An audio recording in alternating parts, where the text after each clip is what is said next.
Good afternoon, students. How are you all? From today, we are going to start the syllabus of class 11th. This is your first chapter, The Living World. In this chapter, we are going to study about the biodiversity, what type of diversity we have in our living system. ये हम करने वाले हैं. इसके अलावा हम properties देखने वाले हैं कि लिविंग ऑर्गेनिजम्स की क्या क्या प्रॉपर्टीज़ होती हैं. इसके बाद हम कुछ टेक्निक्स पढ़ेंगे, कुछ ऐसी ब्रांचेस पढ़ेंगे बायोलॉजी में जो भी हमारी लिविंग डाइवर्सिटी है उसके क्लासिफिकेशन से रिलेटेड जो भी टर्म्स हैं, टर्मिनोलॉजी है, वो हम यहाँ इस चैप्टर में कवर करेंगे. इसके अलावा हम कुछ टेक्सोनॉमिकल, कुछ ऐसी टेक्निक्स को पढ़ेंगे जो भी लिविंग डाइवर्सिटी है उसके क्लासिफिकेशन में हेल्प करती है. So let's start the living world. As you can see in this image, you can see various types of living organisms. You can see here plants, flowers, animals. In animals, you can see tiger, penguin, ठीक है, fishes, butterfly. There are lots of living organisms. ये सभी contribute किसको कर रहे हैं? They all are contributing to our biodiversity. Biodiversity, bio means life और living,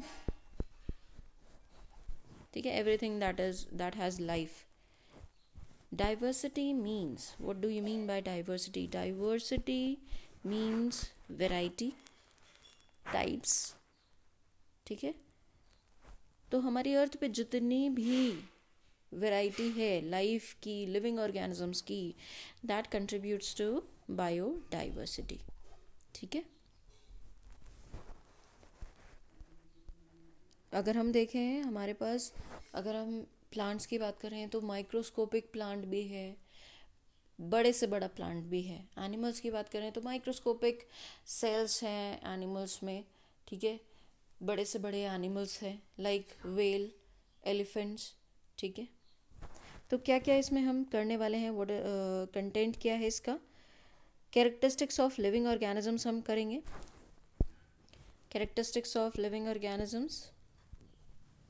Then we are going to do binomial nomenclature. This is one of the technique that we are going to study about. Then we have rules related to nomenclature. Nomenclature क्या होता है ये भी मैं आपको explain करूँगी, और क्या क्या उससे रिलेटेड रूल्स हैं वो हम करेंगे. Then we have taxonomic categories. किन किन कैटेगरीज में हम जो लिविंग ऑर्गेनिजम्स हैं उनको कैटेगराइज करते हैं. देन लास्ट कंटेंट क्या है, लास्ट टॉपिक क्या है हमारा इस चैप्टर में, टेक्सोनॉमिकल एड्स. टेक्सोनॉमिकल एड्स वो कौन सी मेथड्स हैं, वो कौन से मेथड्स हैं जिनको हम यूज़ करते हैं for the classification of living organisms. So let's start. Characteristics of living organisms. What are the various characteristics that we see in a living organism? किसी भी living organism में हम कौन सी characteristics observe करते हैं.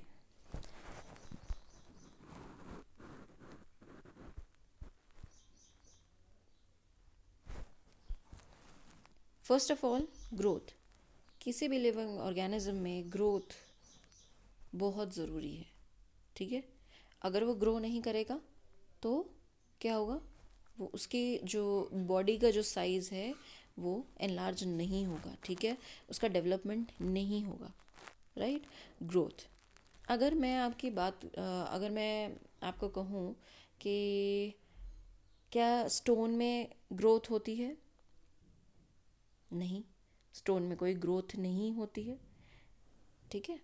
मैं ये एक एग्जांपल से आपको दो चीज़ें समझाऊंगी, दो तीन चीज़ें समझाऊँ, दो तीन जो प्रॉपर्टीज़ हैं यहाँ पे वो मैं लिविंग ऑर्गेनिजम्स की उसके रिस्पेक्ट में मैं आपको समझाने की कोशिश करूँगी। तो स्टोन मैंने लिया है, तो स्टोन को अगर हम देखें, क्या स्टोन का साइज़ बड़ा होता है किसी भी तरह से? नहीं। तो वो क्या है? वो लिविंग ऑर्गेनिज्म नहीं है। वहीं अगर हम किसी एनिमल को देखें या किसी प्लांट को देखें तो वो क्या होगा, उनका साइज़ जो है इंक्रीज़ करेगा। ठीक है, ड्यूरिंग बर्थ कोई भी एनिमल है तो उसका साइज़ बहुत छोटा होता है। ठीक है, अगर आप ह्यूमन बेबी की बात कर लो, ह्यूमन बेबी बहुत छोटा होता है at the time of birth. ठीक है, जैसे जैसे टाइम बीतता जाता है वो क्या करता है, वो ग्रो करता है, उसकी बॉडी ग्रो करती है। ठीक है, उसके लिम्स ग्रो करते हैं, राइट। तो ग्रोथ की जो प्रॉपर्टी है वो सिर्फ लिविंग ऑर्गेनिजम्स में पाई जाती है और किसी में नहीं पाई जाती है, नॉन लिविंग में नहीं पाई जाएगी। ठीक है, इसके अलावा रिप्रोडक्शन, रिप्रोडक्शन क्या है? रिप्रोड्यूस। ठीक है, किसी चीज़ को दोबारा से बनाना। ठीक है, रिप्रोड्यूस। क्या स्टोन रिप्रोड्यूस करता है? अच्छा, मैंने कहा कि आप ये सोचोगे कि नंबर ऑफ ऑर्गेनिजम्स इंक्रीज होना, रिप्रोडक्शन ये भी कह सकते हैं। ठीक है, लेकिन अगर मैं स्टोन की बात करूँ, स्टोन को मैंने ब्रेक कर दिया। ठीक है, एक स्टोन था उसके मैंने दो पार्ट कर दिए, तो क्या वो रिप्रोड्यूस किया? नहीं, दैट इज़ नॉट रिप्रोडक्शन। ठीक है, वो रिप्रोडक्शन नहीं है एक्चुअली। लेकिन अगर हम लिविंग ऑर्गेनिजम्स की बात करें तो क्या होता है, लिविंग ऑर्गेनिजम्स में आपका जो प्लांट्स हैं, एनिमल्स हैं, वो क्या करते हैं, वो अपने जैसे सिमिलर, अपने जैसे थोड़ी सी वेरिएशन के साथ, ऐसा नहीं कि बिल्कुल सिमिलर होते हैं। हाँ, जो आपके यूनिसेलुलर ऑर्गेनिजम्स होते हैं लाइक अमीबा, पैरामीशियम, तो ये सब क्या है, ये आइडेंटिकल प्रोजेनीज तैयार करते हैं, आइडेंटिकल इनकी डॉटर सेल्स होती हैं। लेकिन अगर हायर एनिमल्स की या प्लांट्स की बात करेंगे तो ऐसा उनमें नहीं होता है, थोड़े से डिफरेंस के साथ मतलब मिलते जुलते उनके प्रोजेनीज आती हैं, उनके जो यंग वंस होते हैं मिलते जुलते ही होते हैं। ठीक है, लेकिन उनमें और क्या चीज़ होती है, उनमें ग्रोथ भी होती है, लेकिन हम स्टोन को तो नहीं कह सकते कि वो लिविंग है। ठीक है, थर्ड आपकी प्रॉपर्टी आती है metabolism. Metabolism, what is metabolism? Metabolism आपकी बॉडी में जो भी वाइटल एक्टिविटीज़ हो रही हैं, आपका रेस्पिरेशन है, डाइजेशन है, ठीक है, एक्सक्रीशन है, these are the metabolic activities. इससे क्या हो रहा है, इससे जो भी हमारी जो बॉडी है उसको काम करने के लिए क्या मिल रही है, एनर्जी मिल रही है, प्रॉपरली वर्क कर रही है। ठीक है, तो वो मेटाबॉलिक एक्टिविटीज़ हैं। ये चीज़ें हमें स्टोन में तो नहीं देखने को मिलती है, नॉन लिविंग थिंग्स में तो देखने को नहीं मिलती हैं किसी भी। आप बेंच ले लो, टेबल ले लो, ब्रिक ले लो, तो इन सब चीज़ों में हमें ये सब चीज़ें देखने को नहीं मिलती हैं, जो कि सिर्फ मेटाबॉलिक एक्टिविटीज़ किस में मिलेंगी, लिविंग ऑर्गेनिजम्स में ही मिलेगी। प्लांट्स हमारे रेस्पायर करेंगे, एक्सचेंज ऑफ गैसेस होगा उनमें। ठीक है, प्रिपरेशन ऑफ फूड होगा उनमें, रेस्पिरेशन होगा, that is break down of food to release large amount of energy, that is respiration. उसी तरह से एनिमल्स में भी वही सब चीज़ें होंगी। ठीक है, गैसेस एक्सचेंज होगा, डाइजेशन होगा, then we have respiration, reproduction, excretion, तो ये सारी चीज़ें होंगी, है ना।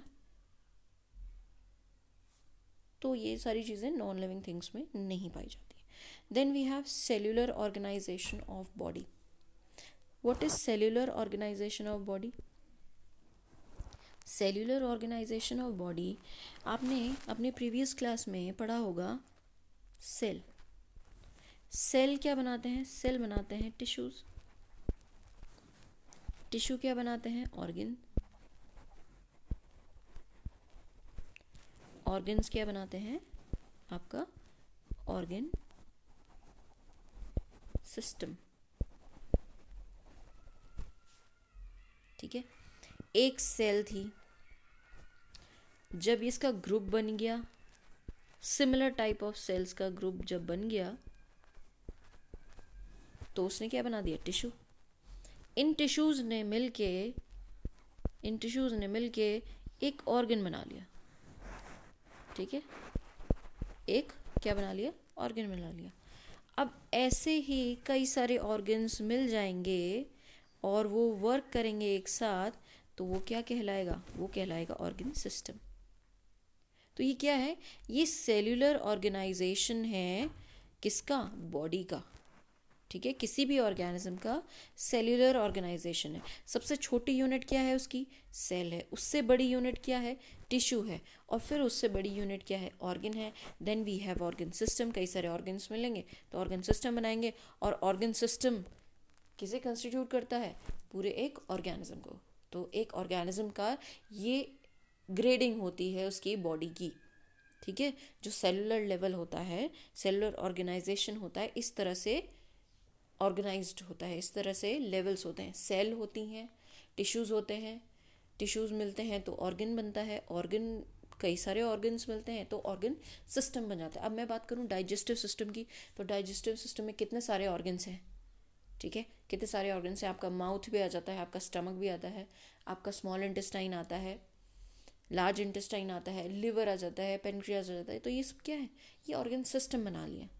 ठीक है, वहीं अगर मैं एक्सक्रीटरी सिस्टम की बात करूँगी तो एक्सक्रीटरी सिस्टम में आपकी क्या आ जाते हैं? किडनी आ जाती हैं, यूरेटर आ जाता है, ये सब यूरिनरी ब्लैडर आ जाता है।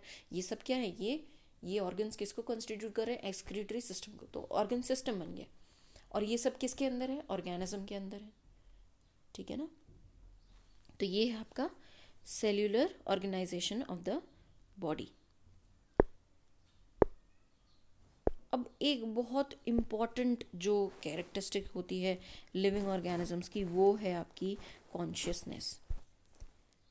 कॉन्शियसनेस, बोध होना किसी का, मतलब हमें समझ होना, दैट इज़ कॉन्शियसनेस। कहते नहीं है, डॉक्टर्स कहते हैं कि द पेशेंट इज़ अनकॉन्शियस और शी हैज़ गेन कॉन्शियस। तो ये क्या है? मतलब पता होना कि क्या चीज़ हो रही है हमारे आसपास। और ये सिर्फ लिविंग ऑर्गेनिजम्स में है। वही अपने एनवायरनमेंट को जज कर सकते हैं, उस एनवायरनमेंट में किस तरह से सरवाइव करना है, किस तरह से रहना है, किस तरह से इंटरेक्ट करना है। तो वो सब क्या है? वो है आपका कॉन्शियसनेस, समझ। फिर आपका आता है इंटरेक्शन। इंटरेक्शन एक ऐसी प्रॉपर्टी है ऑर्गेनिजम्स की। अब आप देखो, अगर मैं वाटर बॉडी की बात करूँ, सपोज ये एक पॉन्ड है, मान लीजिए ये एक पॉन्ड है। अब इसमें आपको प्लांट्स भी मिलेंगे, इसमें आपको एनिमल्स भी मिलेंगे, एनिमल्स में आपके फिशेस आ जाएंगे। ठीक है, इसके अलावा आपको क्या मिलेंगे? माइक्रोस्कोपिक ऑर्गेनिजम्स भी मिलेंगे। Microscopic organisms like amoeba, paramecium, ये माइक्रोस्कोपिक प्लांट्स भी मिलेंगे। तो ये सब कहाँ है? ये इसी पॉन्ड में है ना, इसी पॉन्ड में है। अलग कहीं तो नहीं है इनके। ये जो फिशेस हैं ये कहीं दूसरे पानी में रहती हैं, या जो पानी में प्लांट्स हैं वो कहीं दूसरे पॉन्ड में है? नहीं, वहीं रह रहे हैं। तो और वहाँ पर वो क्यों रह रहे हैं? वहाँ पर वो इसलिए रह रहे हैं क्योंकि उनका आपस में कुछ ना कुछ इंटरेक्शन है। ठीक है, कुछ ना कुछ इंटरेक्शन है उनके बीच में, तभी वो इस पॉन्ड में रह रहे हैं, अदरवाइज वो इस पॉन्ड में रहते नहीं। ठीक है ना? अगर हम बात करें, आप एक नॉर्मल सी सिचुएशन समझ लीजिए, जैसे आपकी कॉलोनी होती है। ठीक है, वहाँ पर ज़्यादातर आपके वही लोग रहेंगे जिनके आपस में इंटरेक्शन है। ठीक है, मतलब समझने वाली बात है, ऐसा नहीं कि हो नहीं सकता, लड़ाई झगड़े तो सब जगह होते हैं, लेकिन एक मैं बात समझाना चाह रही हूँ कि एक कॉलोनी में मिलजुल के लोग रहते हैं। तो लेकिन अगर कोई भी बाहर का कोई आ जाता है तो शायद उसको टॉलरेट नहीं करेंगे लोग, है ना? तो वही चीज़ है कि आपस में कुछ ना कुछ, एक जगह पे रहने वाले जो ऑर्गेनिजम्स हैं उनके बीच में, उन आपस में कुछ ना कुछ इंटरेक्शन है। इसी की वजह से वो उस एरिया में, उस पर्टिकुलर जगह पे रह पा रहे हैं। ठीक है, अदरवाइज वो वहाँ पे नहीं होते। ठीक है ना? तो ये क्या है? ये इंटरेक्शन है कि मतलब जो स्पीशीज़ एक पर्टिकुलर एरिया में है उनके बीच में कुछ इंटरेक्शन है, वो एक दूसरे को किसी ना किसी तरह से हेल्प कर रहे हैं सपोर्ट कर रहे हैं, चाहे वो पॉजिटिव तरीके से सपोर्ट कर रहे हैं या फिर वो नेगेटिव तरीके से सपोर्ट कर रहे हैं। अब पॉजिटिव इंटरेक्शन क्या है, नेगेटिव इंटरेक्शन क्या है? पॉजिटिव इंटरेक्शन अगर आप देखोगे, मैं आपको एक एग्जांपल देती हूँ। जो कैटल्स होते हैं, कैटल्स के ऊपर आपने देखा होगा कुछ बर्ड्स बैठी रहती हैं, ठीक है, बर्ड्स बैठी रहती हैं, उनको बोलते हैं egret, what we call them, उन बर्ड्स को कहा जाता है एग्रेट, ठीक है। तो वो उन कैटल्स के ऊपर, ज़्यादातर आपने काओ बफेलोज के ऊपर देखा होगा, वो क्या करती हैं, और आपने देखा वो आप जब भी देखोगे कि कैटल्स बाहर घूम रहे हैं तो उनके आसपास ज़रूर होती हैं, वो उनके ऊपर बैठी रहती हैं और कुछ अपने बीक से कुछ निकालती हैं। ऐसा इसलिए क्योंकि वो उनकी बॉडी में जो इंसेक्ट्स हैं वो उनको ईट कर रही हैं। अब क्या इसमें पॉजिटिव इंटरेक्शन क्या है? इसमें पॉजिटिव इंटरेक्शन ये है कि जो एनिमल्स हैं वो इंसेक्ट्स जो उनकी बॉडी पे थे वो किसी ना किसी तरह से उनको हार्म करने वाले थे, राइट? उनको हार्म करते तो वो क्या था, वो बर्ड के लिए फूड का काम कर रहे हैं वो इंसेक्ट्स, तो वो उन इंसेक्ट्स को खा जा रहे हैं। तो फ़ायदा किसको हुआ? फ़ायदा दोनों को हुआ, कैटल को भी हुआ, काऊ बफेलो को भी फ़ायदा हुआ और उस बर्ड को भी फ़ायदा हुआ, क्योंकि बर्ड को फूड मिल गया और जो एनिमल्स हैं उनको क्या हो गया, उनको उनसे छुटकारा मिल गया, उन इंसेक्ट से। तो ये क्या है, ये पॉजिटिव है। अब मैं बताती हूँ नेगेटिव इंटरेक्शन। नेगेटिव इंटरेक्शन आपने देखा होगा, नेगेटिव इंटरेक्शन होता है आपका प्रे और हाँ, आपका जो शिकार, कोई एनिमल है, सपोज टाइगर है, सपोज टाइगर,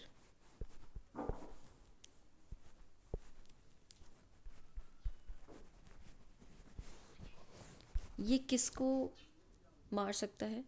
सपोज मान लेते हैं कि फॉक्स, ठीक है, फॉक्स ये और चीज़ों को भी ईट कर सकता है, बट मैं अभी एक एग्जाम्पल ले रही हूँ, I am just taking an example. तो ये क्या है, ये नुकसान पहुंचा रहा है ना, इसको नुकसान पहुंचा रहा है फॉक्स को, है ना? तो टाइगर और फॉक्स के बीच में कैसा इंटरेक्शन हुआ, ये एक तरीके का नेगेटिव इंटरेक्शन है। लेकिन दोनों का सर्वाइवल अलग, टाइगर का सर्वाइवल पॉसिबल नहीं है इन एनिमल्स के बिना, है ना? तो ये क्या है, ये एक तरीके का इंटरेक्शन है। अगर टाइगर उनको नहीं खाएगा तो इनकी पॉपुलेशन इंक्रीज कर जाएगी, फॉक्स की पॉपुलेशन इंक्रीज कर जाएगी, ठीक है, right? So there is an interaction, there is a negative interaction between them, ठीक है। तो इंटरेक्शन इसको कहा जाता है। तो these are the properties, these are the characteristics of living organisms.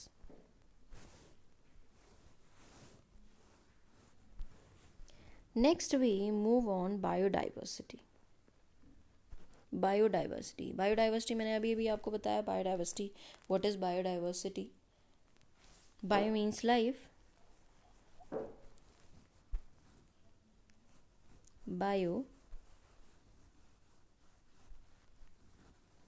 wait a minute. Bio means life. Diversity is variety. Bio means life and diversity means variety. So how many types of species are there? Around 1.7 to 1.8 million species हैं हमारी earth पे। ये बहुत बड़ा number है, बहुत ही बड़ा number है, ठीक है। और अभी भी ऐसी स्पीशीज़ हैं जिनके बारे में हमें पता नहीं है, they are present on earth, ये प्रेजेंट है हमारी अर्थ पे, but we are not aware about that, ठीक है।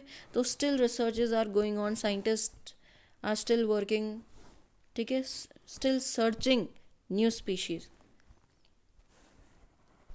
Variety of organisms are present on earth, बहुत बड़ी वैरायटी है हमारे अर्थ पे ऑर्गेनिजम्स की।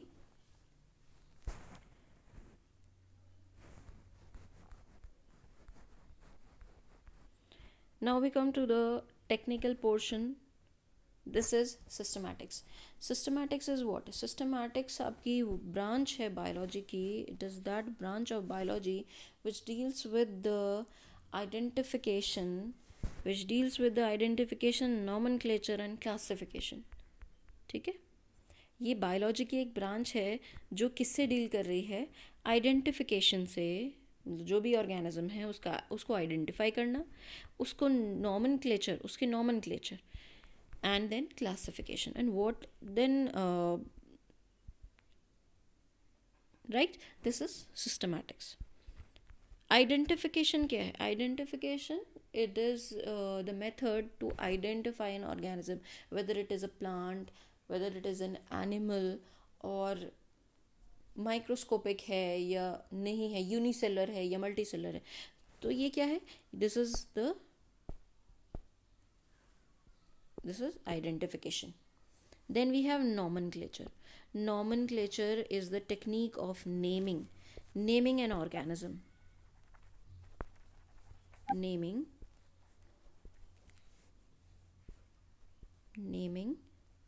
an organism. ठीक है, technique of naming an organism. इसमें हम किसी भी, सपोज हमें कोई एक नया ऑर्गेनिज्म मिला, ठीक है, साइंटिस्ट को कुछ नया ऐसा एनिमल मिला, तो वो अब उनकी कोशिश क्या रहेगी? आइडेंटिफाई तो कर लिया उन्होंने कि हाँ दिस इज़ एन एनिमल, ठीक है, this is a multi cellular animal. तो अब उनका काम होगा उसको नाम देना, क्योंकि भाई अगर हम ऐसे ही छोड़ देंगे तो हमें पता कैसे चलेगा कि हम उसे किस नाम से बुलाएंगे, है ना? तो उसको नाम देना बहुत ज़रूरी होता है. जैसे आपका एक नाम है, एक पर्टिकुलर नेम है आपका, तभी तो हम क्लास में समझ पाते हैं कि कौन सा बच्चा कौन है. ठीक है, ऐसा तो नहीं है कि बिना नाम के हम कहीं पर भी जा रहे हैं, नाम की ज़रूरत ही नहीं है. नाम की ज़रूरत हर जगह है, एनिमल्स को भी है. तो नाम देख लीजिए कितना इम्पोर्टेंट है. ठीक है, तो कहते हैं नाम में क्या रखा है? नाम में भी बहुत कुछ रखा है. तो nomenclature is the technique of naming an organism. Next आता है क्लासिफिकेशन. अब बात आती है क्लासिफिकेशन की. क्लासिफिकेशन क्या है? अब जैसे कोई हमने 2-3 ऑर्गेनिजम्स हमने आइडेंटिफाई कर, हमें मिले कि ये ऑर्गेनिजम्स हैं. फिर हमने उनको आइडेंटिफाई किया कि ये प्लांट्स हैं और ये एनिमल. सपोज 10 ऑर्गेनिजम्स ऐसे थे जिनके बारे में साइंटिस्ट को कुछ नहीं पता था. ठीक है, उन्होंने उनको आइडेंटिफाई किया. 4 of them were plants and 6 of them were animals. उन्होंने ये आइडेंटिफाई कर लिया कि 4 प्लांट है और प्लांट के उसमें से है, किंगडम में से है, और जो 6 हैं वो एनिमल किंगडम में से है. अब उन्होंने उनको नाम दे दिए अलग अलग. ठीक है, नाम दे दिए. अब ऐसा तो है नहीं कि सारे एक जैसे हैं. जो 4 हमें प्लांट मिले हैं या 6 हमें एनिमल्स मिले हैं वो एक जैसे हैं दिखने में? नहीं, अलग अलग हैं. कुछ सिमिलर हो सकते हैं, कुछ डिफरेंट भी होंगे. तो जो डिफरेंट हैं उनको हम अलग कैसे करेंगे?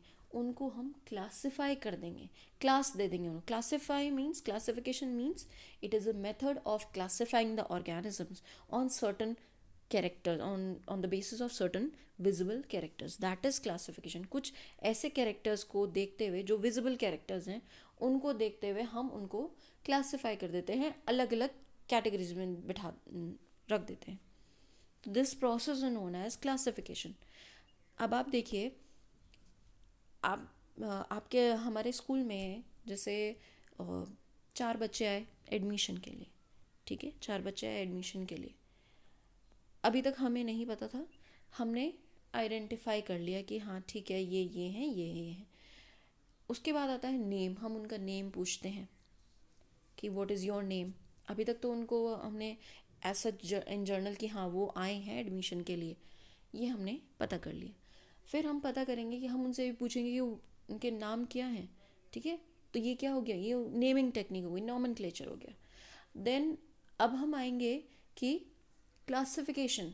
अब उन्हें किस क्लास में उनको एडमिशन लेना है, तो वो क्या है? अब सारे तो एक ही क्लास में नहीं जाने वाले ना, कोई बड़ा है कोई छोटा है. तो हम अकॉर्डिंगली उस कैरेक्टर के बेसिस पे कि उसका जो एज है, उसका जो मेंटल लेवल है, उसके हिसाब से हम उसको उस क्लास में, एक पर्टिकुलर क्लास में बैठाएंगे।